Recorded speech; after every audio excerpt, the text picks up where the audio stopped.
It just remains a mystery to me. I don't know who said it, but paranormal is only paranormal because we don't understand it yet. If you really delve into the material and immerse yourself in the evidence, it's actually pretty compelling. It's always been one of the more interesting aspects of Bigfootery to me. I have read that some believe that Bigfoot or Sasquatch have paranormal or superpowers. You're doing it to me, well, aren't you? I have to ask you that because one, you're into paranormal things Right. clearly, Right. and two, you heard something, and then turned around and couldn't find a trail of anything. Right.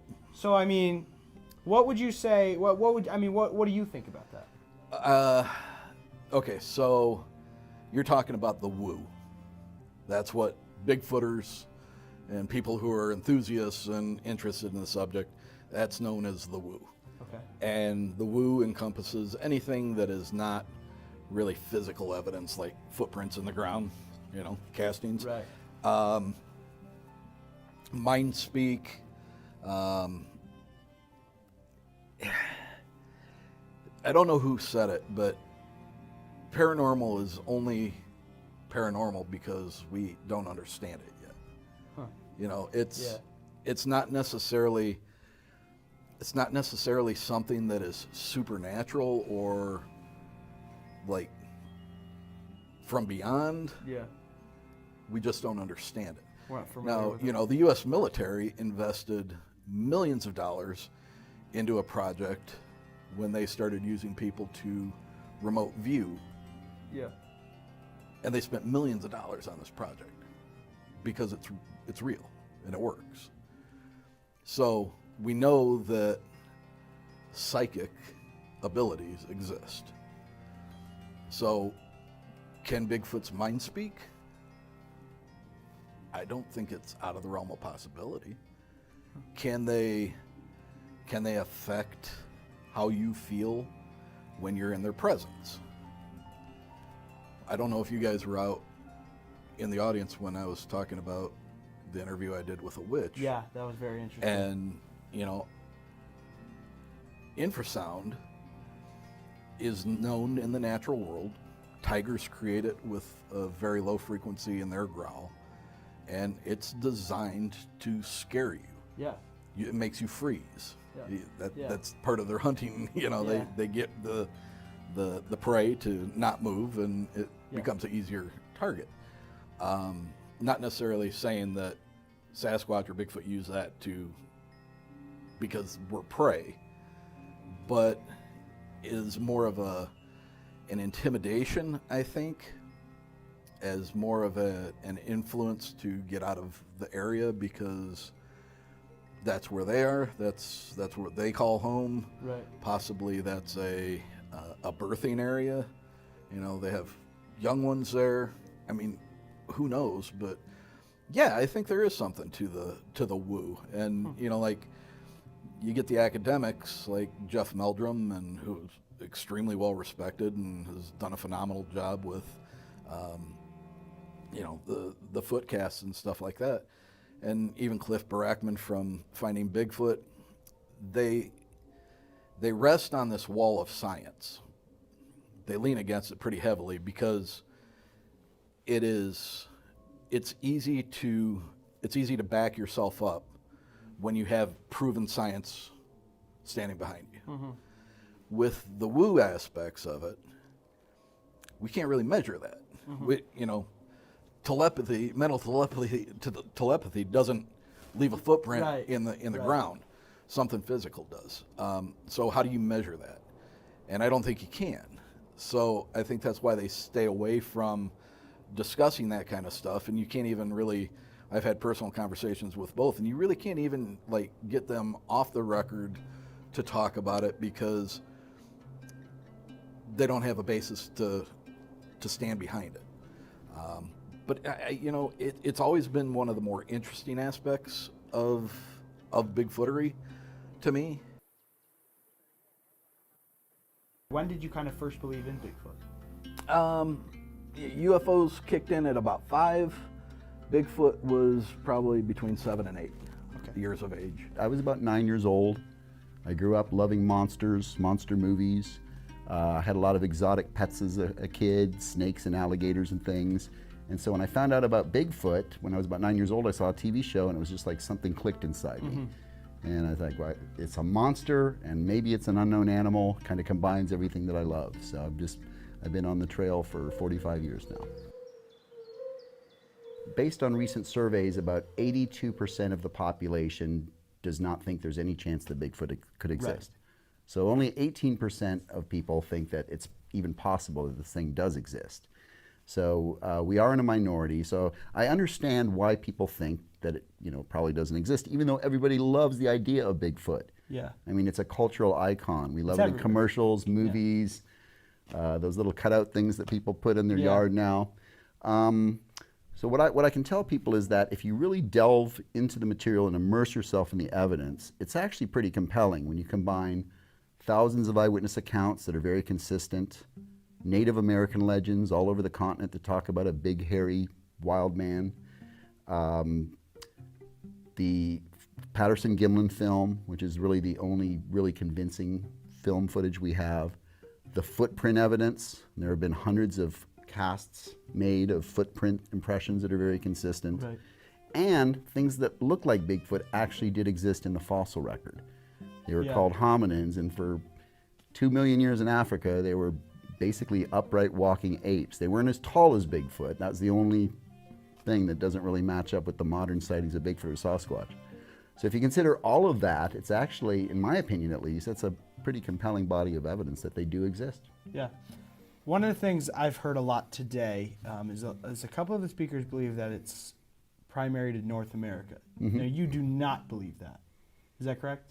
I believe you're speaking of how there's multiple cultures have different names for Bigfoot. It's, they've seen it in China. They've seen it, well, you just said they've seen it in Africa. Yeah. So do you think it's kind of it's all over the world? You can go worldwide and say that things like Bigfoot exist in Asia. We know them as the Yeti, the Yeren, the Almas, the Mande Barung, the Barmanu, the Goirung.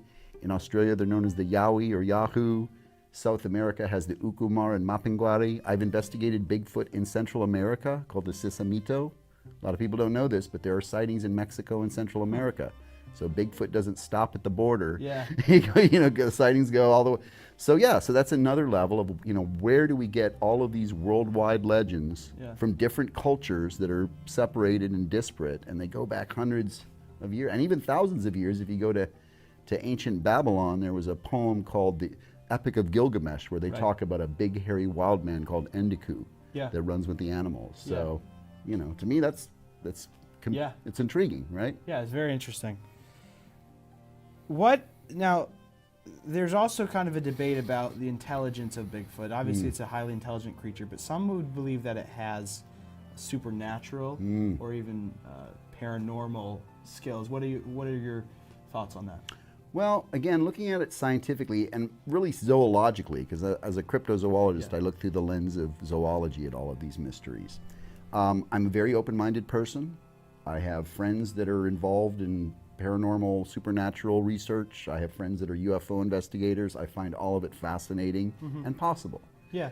But with regard to Bigfoot, my own personal experience has been, through 45 years of research, interviewing hundreds of eyewitnesses, is that only about 3% of the evidence would indicate any kind of supernatural origin, or I've never experienced any high strangeness like that.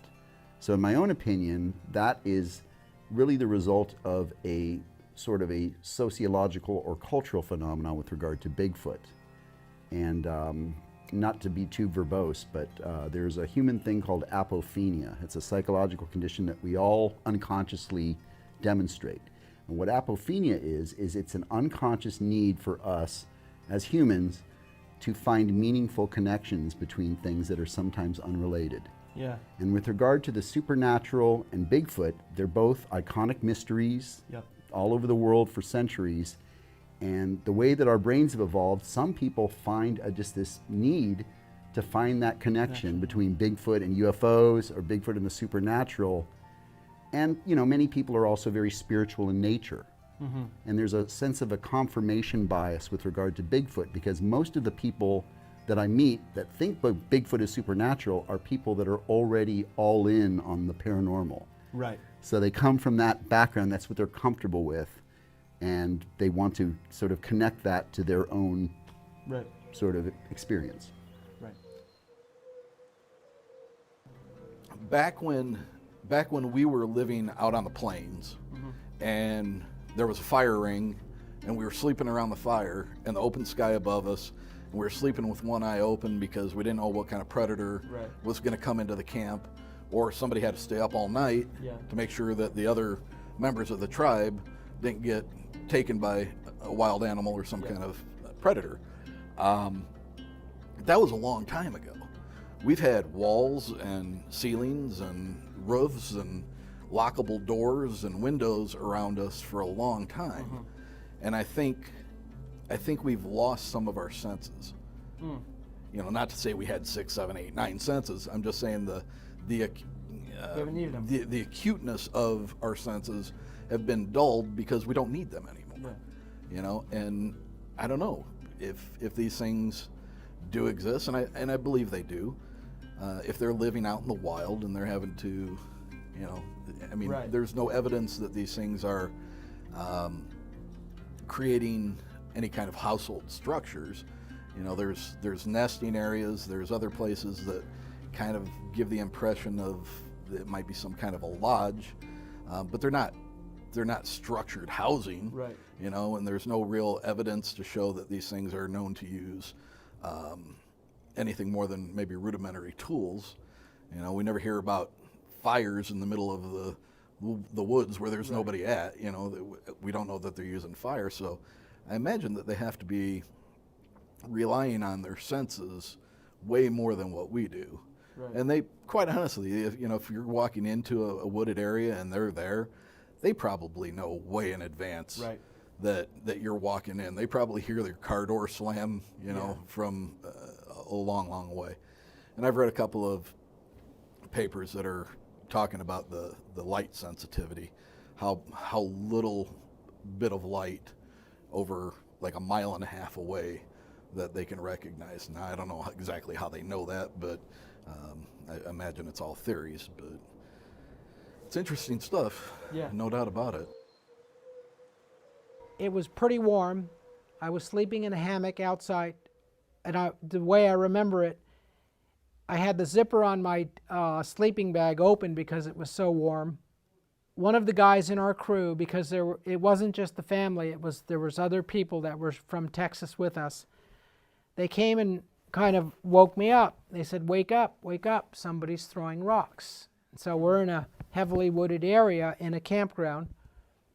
And it was hard for me to wake up because I was in a pretty sound sleep.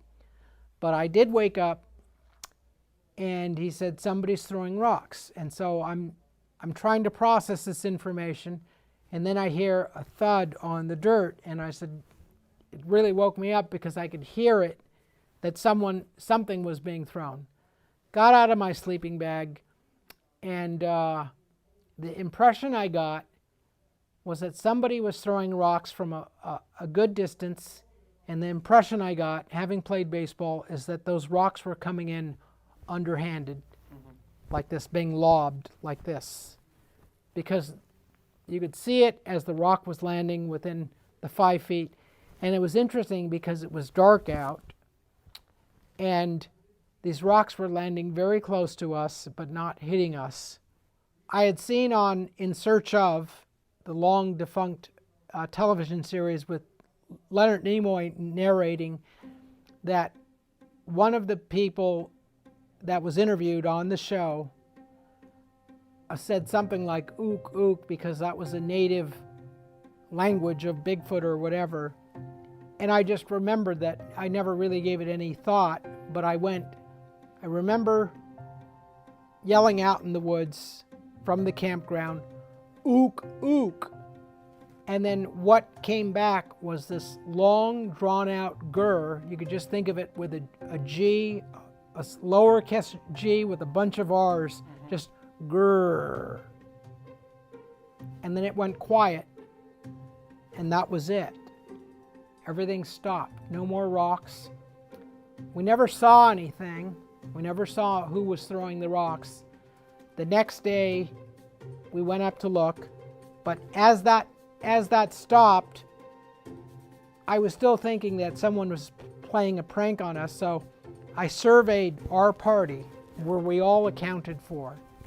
And everyone, some of the people were sleeping in the Chevy Suburban wagon with the seat folded down, and they had sleeping, and I said, yeah, there they are, they're all there.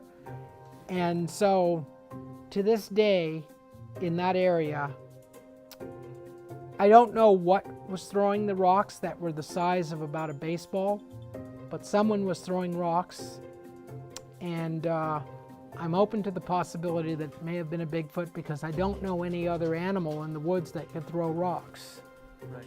And it didn't scare me. It was kind of surreal that something like this could be happening. And so that kind of, again, I wouldn't say it was Bigfoot, but my other option was like, what else could it have been? If it was a person joking, we would have found that person, I think, because we went up to, the way I remember it, this is a long time ago, 42 years ago, we went up with flashlights on that hill, kind of looking around, nothing. So I said, I don't know. It just remains a mystery to me.